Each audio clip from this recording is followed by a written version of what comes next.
The reason we're here today is because the Okefenokee, this 438,000 acre wetland, despite being a national wildlife refuge, despite being a designated wilderness area, is not safe.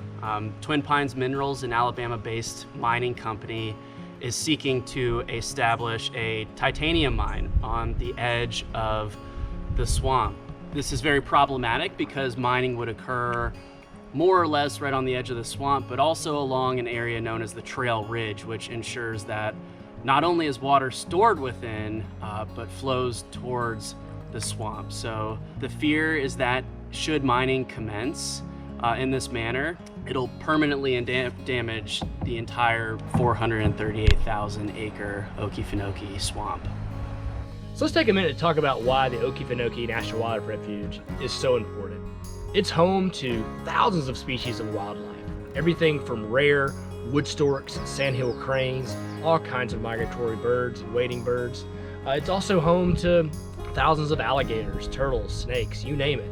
It's not just an important place for the wildlife here locally, it also represents a gigantic core habitat.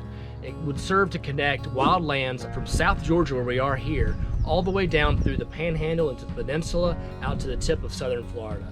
This corridor and its connected linkages, like the Okefenokee, provide continuity of habitat across vast ecosystems, providing habitat linkages for things like black bear and even the endangered Florida panther.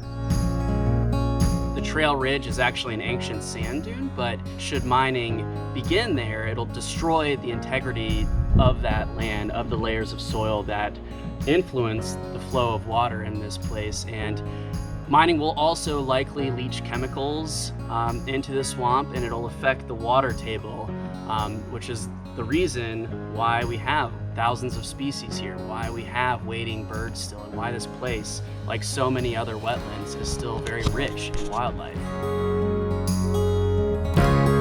Over the course of 30 years, Twin Pines Minerals hopes to mine on roughly 12,000 acres, the operations of which will probably come within about 400 feet of the swamp itself. And we believe that because this place is so irreplaceable and so globally treasured, that we can't risk it. We can't risk sacrificing the Okefenokee to private enterprise.